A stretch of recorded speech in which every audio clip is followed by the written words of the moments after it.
Okay, let's dive in. We've got sources here on just this one specific, almost unbelievable moment in NASCAR history. Right. Ross Chastain's Hail Melon, you kind of had to see it to believe it. Absolutely. And our sources really set the scene. This was October 30, 2022, Martinsville Speedway, final lap. Yeah, and it wasn't just any move, was it? It felt like it broke, well, maybe not physics, but definitely expectations. Totally. It blended pure, raw racing instinct with this incredible audacity. So our mission here is to use these sources to really unpack how it happened, why it happened, and, what it all means now. It was right on the ragged edge. The edge of the track, obviously, but also the edge of what seemed possible, and the rules, too. For sure. And interestingly, to really get this moment, our sources suggest we need to look back, way back, to NASCAR's origins. Why start there? Well, it gives crucial context, doesn't it? I mean, NASCAR wasn't, like, invented in some corporate meeting. Bill France Sr. founded it in '48, sure, but the roots, they're deep in the Prohibition era, bootlegging in the South. Ah, the moonshine runners. Modifying cars, outrunning the law. Exactly. Soup-ed-up engines, drivers learning incredible car control just to, not get caught delivering illegal liquor. So that whole spirit, rebellious, improvisational, really mechanically clever, that became baked into the sport's DNA from the start, even as it moved to like actual tracks like Daytona Beach. Yeah, precisely. That early culture, it fostered this willingness to push boundaries. It was all about raw speed, daring moves, and that carried through, gave us legends like Petty, Earnhardt, Jeff Gordon. Right. Intense racing, oval tracks, close quarters, Yeah. and a fan base that loves strategy, but also just pure nerve. Which is a perfect segue, actually, to the driver who kind of bottled that entire history into one single dramatic instant, Ross Chastain. Yeah, our sources describe him as well, fitting that mold. Born 92, from Alva, Florida. Family's watermelon farmers. The watermelon man, yeah. He Yeah. literally smashes one in victory lane as his signature thing. Comes right from his background. And he didn't exactly have an easy ride to the top, did he? Sources say he really had to grind his way up through the lower series. Trucks, Xfinity. Oh, yeah. Definitely clawed his way up. No silver spoon there. He earned that Cup Series seat through sheer grit and, well, talent. And you could see that grit in how he drove even before Martinsville, right? Our sources mention he was already known for being aggressive, maybe even a bit polarizing. He definitely wasn't shy about contact, let's put it that way, which, brings us right back to Martinsville. So set the scene for us. Martinsville Speedway. Tiny track. Tiny is right. The paperclip, they call it. Half-mile oval, super tight corners, short straights. It's famous for bumping and banging. Passing is just notoriously difficult. And this is the last lap. Yeah. The very last lap of this specific race in 2022. And the stakes.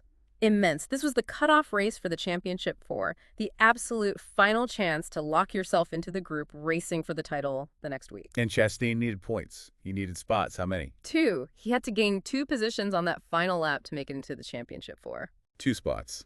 Last lap, Martinsville. That sounds pretty much impossible through conventional racing. According to our sources, it was impossible conventionally. He was buried back in 10th, traffic everywhere, no time, no room to make clean passes. This wasn't going to happen. So what did he do? This is the core of it, right? Yeah. The sources really break down the mechanics of the move instead of braking for turn 3. He did the opposite. He just kept his foot down, floored it. Sources say he shifted up into 5th gear, which is wild on that short a track. 5th gear, wow. Yeah, and aimed the car straight at the outside wall through turns 3 and 4. Mashed the gas pedal the whole way. Just rode the wall. Intentionally. Intentionally scraped the entire right side of the car along the concrete barrier. Used it. Okay, so the physics here. How does that even work? It seems like it would just slow you down or wreck you. Well, normally, yeah. In a turn, you slow down because your tires need grip to generate the turning force, right? But by riding a wall. Ah, he wasn't relying on the tires for turning anymore. Exactly. The wall itself was providing that constant inward force, like a banked curve almost, keeping the car turning while he kept the throttle wide open.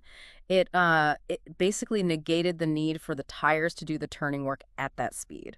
So the wall becomes like a physical guide, letting him carry way more speed through the corner than anyone else possibly could, trading precise turning for just raw momentum guided by the barrier. You got it. And the effect was, well, instantaneous and stunning. Yeah. He didn't just get the 2 spots he needed. How many did he pass? He blew past 5 cars in just those 2 corners, rocketed past them right before the finish line. Sources noted he actually set the fastest lap of the entire race on that final lap doing that. 5 cars in one corner, basically. Yeah. Unreal. And it got a name instantly, didn't it? The Hail Melon. Yep. Perfect name. Part Hail Mary, pass from football, part his watermelon man thing. Just clicked immediately. And the reaction? Sources say it was immediate and intense and very divided. Oh, yeah. You had drivers like Kyle Larson quoted saying it was embarrassing, bad for the sport's integrity, real concerns there.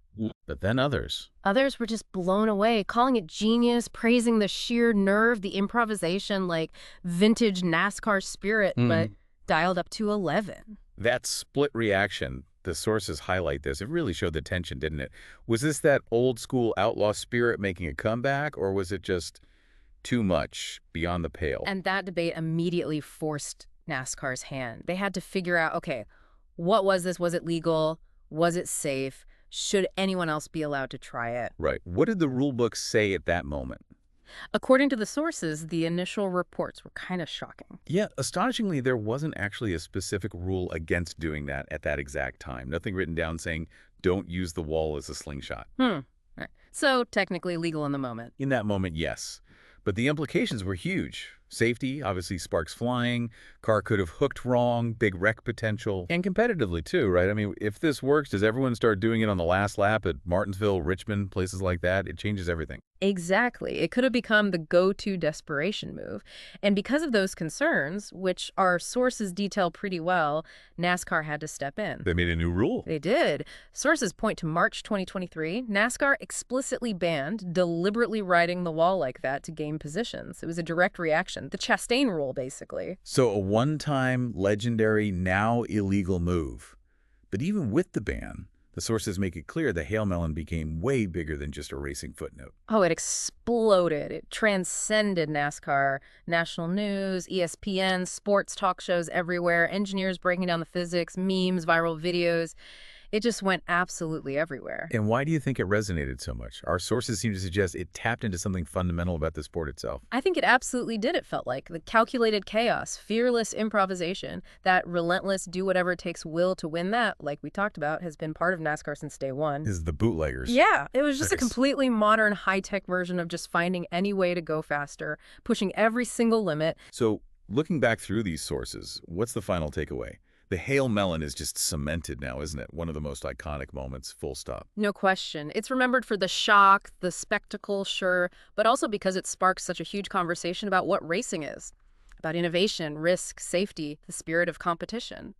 In that one lap, Chastain didn't just get into the championship four. Mm. He created this cultural lightning strike that kind of perfectly bridged NASCAR's wild past with its high stakes present.